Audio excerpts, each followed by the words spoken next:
Shalom, Masejet Shabbat, la página Yudbet Amud Aleph, estamos en la octava línea, en la palabra segunda, dice la Gemara Tani de Rabbi Shmuel, Yotze Adam betfilin be'erev Shabbat im chashecha. La persona puede salir con los tefilín puestos, aunque sea media hora antes de Shabbat, y no tenemos el temor que salga con ellos en Shabbat. Ma'itaime, ¿cuál es la razón?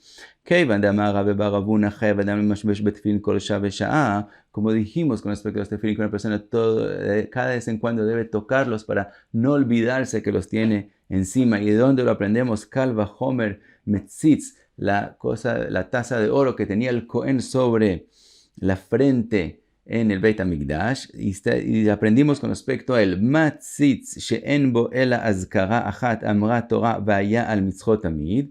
El tzitz que usa el Cohen Gadol está escrito en él solamente una vez el nombre del Kadosh Baruj Hu, y está escrito vaya al mitzvot tamid, que esté en la frente de la hora. Ya está escrito vaya al Metzach Aarón, entonces ya sabemos que tiene que estar en la frente. Entonces, ¿qué aprendemos del pasuk que dice vaya al mitzvot tamid? Shelo yasiach daito mimeno, que nunca se distraiga y no se le olvide que tiene el tzitz puesto. Entonces, tfilin sheyesh ben azkarot arbe alachat kama vekama, los tefilín que está escrito el nombre del Kadosh Baruj Hu en ellos, muchas veces con más y más razón, que es prohibido olvidarse de ellos. Ilkach mitkar dachir lahu. Por lo tanto, él se recuerda todo el tiempo que los tiene encima y no tenemos el temor que venga a salir con ellos en Shabbat. Ahora, también si saldría con ellos en Shabbat, si los tiene puestos, sería solo un sot de Rabanán porque es parte de su vestimento. La prohibición que podríamos tener el temor de ella es que venga a quitarse los tefilín y después meterlos a la casa o etcétera. Pero Kamashan, que de todos modos puede salir con ellos antes de Shabbat. Trae la Gemara otra. Braita Tanya Hanania Omer Chayav Adam Lemashmesh Bebigdo Erev Shabbat Im Chashecha. Dice Hanania que una persona debe chequear la ropa de él y tocarla, darse cuenta en todos los lugares posibles de la ropa, que nada se enredó en ella, nada está puesto en ellos, para que no venga y se le olvida y lo saque en Shabbat. Amar Rav Yosef ilcheso rabosi le Shabbos. Dice Rav Yosef, esta es una alajá grande, que es importante para cuidar el Shabbat, que de esta forma la persona no venga a cometer una prohibición en Shabbat. Y ahora volvemos a la Mishnah, lo yefale et kelav julei. Vimos en la Mishnah una prohibición limpiar la ropa de piojos, de kinim, que es prohibido en Shabbat. Y ahora vamos a ver cuál es la prohibición, por qué es la prohibición. Y bailau. Pregunta la Gemara, lo yefale et kelav bayom shema yahorog. Es prohibido limpiar los piojos de la ropa aún durante el día y no solamente enfrente de la vela. Es decir, el temor no es solamente enfrente de la vela, que él vaya a mover la vela para ver mejor, sino la prohibición es aún durante el día, y es porque tenemos el temor que él llegue a matar los piojos. Ve Rabbi Eliezer, y entonces saldría la Mishnah como Rabbi Eliezer, que él es el que opina que es prohibido matar un piojo en Shabbat. De Tania, Amar Rabbi Eliezer, Aoreg Kina be Shabbat, ki ilu oreg gamal. La prohibición dice que matar un piojo es como matar un camello en Shabbat, que si no hay diferencia entre ellos. Después vamos a ver que hay opiniones que se pueden matar un piojo en Shabbat. No solamente hay quien dice de la Torah, y hay quien dice que aún de Rabanán se puede, porque la prohibición de matar un animal se aprende el Mishkan de animales que se reproducen uno del otro, mientras que los piojos crecen del cuerpo de la persona. Por lo tanto, hay quien dice que de la Torah eso es permitido. Rabbi Eliezer es el que opina que es prohibido. Y entonces, según Rabbi Eliezer, seguiría la Mishnah, velo ikra leoraner shema yate. Saldría que la prohibición de limpiar los piojos es para que no los venga a matar, y la prohibición de leer enfrente de la vela es para que no llegue a mover la vela en Shabbat. O Dilma, tal vez tenemos que leer la Mishnah diferente. Tarvayu, Shema Yate, las dos prohibiciones son las mismas. Es solamente enfrente de la vela para que no llegue a mover la vela para ver mejor. Entonces, ¿cuál es la explicación en la Mishnah? Dice la Gemara, Tashma una braita en Polin ve en Korin leoraner. La braita dice, no, en Polin no se limpia la ropa y no se lee enfrente de la vela. Aparentemente los dos son enfrente de la vela. Pregunta la Gemara, mi alima, mi matnitin. Dice la Gemara, ¿cuál es la diferencia entre la braita a la Mishnah? Así como en la Mishnah está escrito que es prohibido limpiar y es prohibido leer enfrente de la vela, y tenemos duda en la primera prohibición cuál es, también en la braita tenemos la misma duda. Todo eso te explica que por lo común, lo que pensó al principio de la Gemara es que por lo común una braita explica más que una Mishnah, que se alarga, se extiende más que la Mishnah. Entonces, si vemos en la braita que no explicó otra prohibición con respecto a Polín, quiere decir que es la misma prohibición, pero la Gemara dice no, también en la braita podemos explicar dos prohibiciones diferentes. Tashma, otra braita, en Polín le Oganer, claramente la prohibición es limpiar la ropa enfrente de la vela, ve en Corín le Oganer, y sigue la braita, hizo Elu, y dice Elu mina alajot sheamru bealiat Hanania ben Hizkia ben Garon. Son de las alajot que fueron dichas en la casa de Hanania ben Hizkia ben Garon, como la Gemara va a decir más adelante. De todos modos, vimos claramente Shma Minei de Tarvayu Shema Yate Shma Minei, que las dos prohibiciones es enfrente de la vela, para que no venga a mover la vela. Amar Rav Yehuda Amar Shmuel afilu leavchin ben bigdo le bigdei ishto. Dice Shmuel que también mirar enfrente de la vela para diferenciar entre la ropa de él y la ropa de su esposa, que en esa época eran parecidas las ropas, es prohibido porque también en eso tenemos temor que él venga a mover la vela. Amar Rove lo amaran ela de bnei mejosa. Dice Rove, lo que dijo Shmuel que es prohibido diferenciar entre la ropa de él y de su esposa, estamos hablando de aquellas personas que viven en bnei mejosa o parecidos a ellos, que ellos eran muy consentidos, muy delicados y no trabajaban.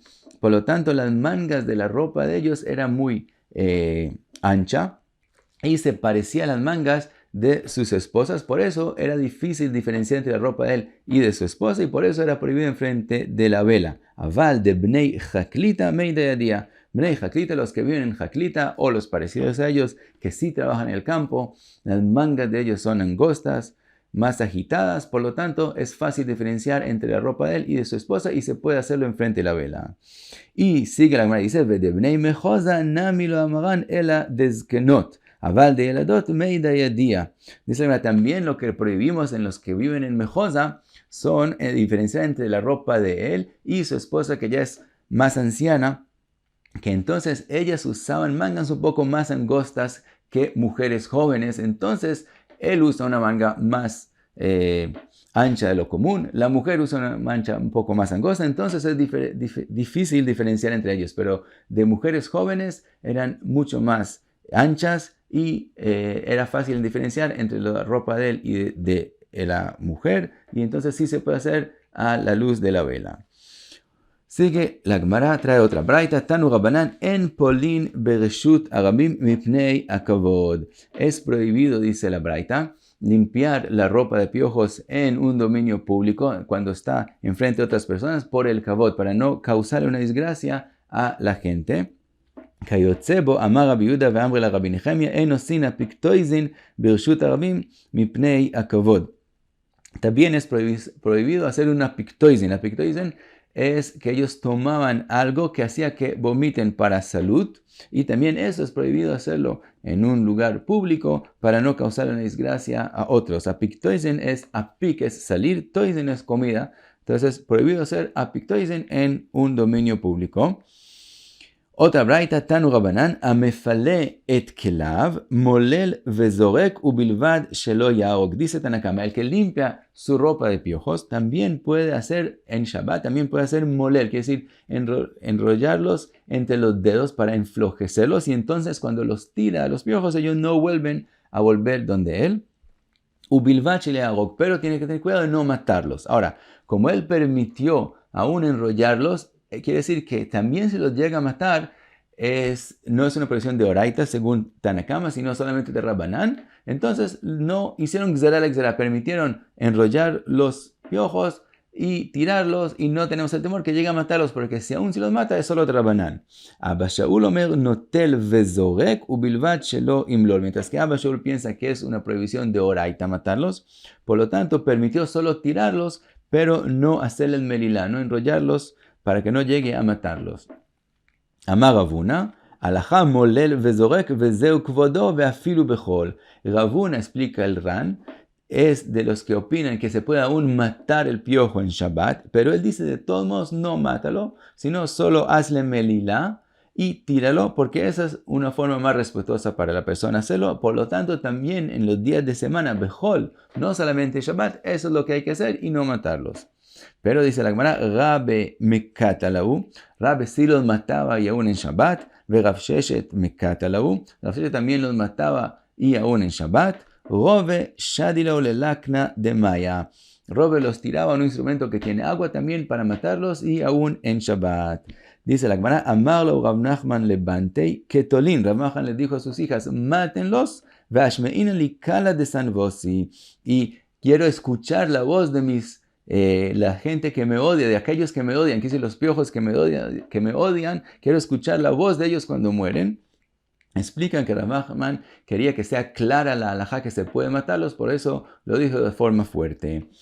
Trae la Gemara otra braita, Tania Rabbi Shimon ben Elazar omer, en orgin et ha'ma'acholet beshabbat divrei bet Shammai u bet Hillel metirin. Dice la braita que es prohibido matar la ma'acholet, el piojo, los kinim, en Shabbat según bet Shammai, pero según bet Hillel metirin sí es permitido. Y vejen haya Rabbi Shimon ben Elazar omer mishum Rabbi Shimon ben Gamliel, otra machloket, dice Rabbi Shimon ben Elazar en nombre de Rabbi Shimon ben Gamliel, que hay entre bet Hillel y bet Shammai. ¿Cuál es la machloket? En meshatchin et atinokot le'ares. Es prohibido comprometer, hacer un irusin en Shabbat, porque está escrito mimtzo hefzecha. Está escrito en el profeta mimtzo hefzecha, que una persona debe en Shabbat no hacer cosas que hace durante la semana, que son sus necesidades que hace durante la semana, no hacerlas en Shabbat. Por lo tanto, no comprometer a la gente en Shabbat. Y velo etatino que lamdó sefer, lamdó umanut, y tampoco contratarle a alguien, al hijo de uno, que le enseñe Torah o que le enseñe una umanut, un trabajo, porque contratarlo son tus necesidades, no las hagas en Shabbat, sino solo durante la semana. Y sigue, según Bet Shammai, ven menachamin avelin, no se va a darle consuelos a los que están en duelo en Shabbat, ve'en mevakrin cholin be Shabbat, divrei Bet Shammai, y tampoco hay que visitar, no se debe visitar los enfermos en Shabbat. Todo eso dijo Bet Shammai. Y las últimas dos, no ir a donde los que están en duelo y no ir a visitar enfermos, para que la persona no llegue a estar en tristeza y lamentar cosas en Shabbat, que no es respetar el Shabbat. Eso es según Bet Shammai. Bet Hillel metirin. Todas esas cosas que dijimos que son prohibidas según Bet Shammai, Bet Hillel las permiten. Con respecto a las tres primeras, dicen Bet Hillel, mimtzo hefzecha, solo las cosas que son solamente tuyas son prohibidas, pero hefzei shamayim, cosas que tú necesitas, pero son en honor del Kadosh Baruj Hu, son mitzvah, sí puedes hacerlas. Por lo tanto, se pueden comprometer, se puede hacer ilusin en Shabbat, y también se puede contratar a alguien que le enseñe Torah o un trabajo al niño, porque también es mitzvah. Y también dicen Bet Hillel, se puede ir a consolar gente en duelo o visitar el enfermo, porque es mitzvah, entonces no tenemos temor de lo que él vaya a tener tristeza, porque está cumpliendo una mitzvah. Otra braita dice, Tanu Rabbanan, anichnas levaker et hachole en Shabbat, el que entra a visitar a una persona enferma en Shabbat, omer Shabbat hi milizok urfua krova lavo. Dice, en Shabbat uno no debe rezar para estar sano, porque Shabbat uno tiene que estar contento. Verefua krova lavo, pero le dice cosas de consuelo para que él no se lamente en Shabbat. Y le dice, por cuidar el Shabbat, de todos modos, la refuá, la medicina, está cerca en venir. Rabbi Meir omer yecholai sheterachem. Rabbi Meir dice que le agrega y le dice al enfermo y a su familia que por cuidar el Shabbat, por no lamentarse en Shabbat, eso mismo puede traer más rajamim a la gente y que se cure. Ese mismo zhut hace que haya más rajamim y se cure. Sigue la braita, dice, Rabbi Yehuda omer, amakom yirachem aleja ve'al cholei Israel. Rabbi le dice que él sí puede bendecirlo, no es considerado un rezo porque lo está bendiciendo él directamente, y le dice que el Kadosh Baruj Hu tenga compasión contigo y sobre el resto de los enfermos de Am Israel. Rabbi Yossi omer, amakom yirachem aleja betoch cholei Israel. Rabbi Yossi dice que él le dice que el Kadosh Baruj Hu tenga compasión contigo junto con todo el resto de los enfermos de Am Israel. Y cuenta la Gemara, Shevna ish Yerushalayim. Shevna era una persona importante en Jerusalén. Beknisato, cuando entraba a visitar un enfermo en Shabbat, Omer decía Shalom, Ubitziato Omer, y cuando salía decía Shabbat y Milizok. En Shabbat no se reza para estar sanos, pero Verefua Krova Lavo, Verachamav Merubin, decía cosas de consuelos para que no estén en tristeza en Shabbat. Sus compasión son muchas, su misericordia del Kadosh Baruj Hu es mucha, Veshivtu Beshalom, y cumplan el Shabbat con paz y tranquilidad. Pregunta la Gemara, ¿Keman azla adama Rabbi Hanina? Como quien dijo Rabbi Hanina, Misheyesh lo chole betoch beitot tzarich shiarvenu betoch chole Israel, que tiene un enfermo cercano a él, cuando reza por él tiene que meterlo justo con el resto de los enfermos de Am Israel, porque cuando él lo vuelve parte del resto de los enfermos, entonces Zhut Rabim, hay aquí un rezo por muchos, entonces hay más zhuyot, más posibilidad que el rezo sea aceptado. Entonces así es que hay que rezar por una persona. Entonces dice alguna, que man que Rabbi Yossi, eso lo dijo como la opinión de Rabbi Yossi que vimos antes, que él dijo que él le dice, él bendice al enfermo diciéndole a Makom Yerechem Aleja betoch chole Israel, junto con el resto de los enfermos de Israel. Entonces también uno debe rezar por el enfermo que está cercano a uno y decirle que te cures junto con todos los enfermos de Israel, y entonces de esa forma el rezo es aceptado más fácil por el Kadosh Baruj Hu. Y con eso terminamos Yud Bet Amud Aleph. Muchas gracias. Be'atzlacha.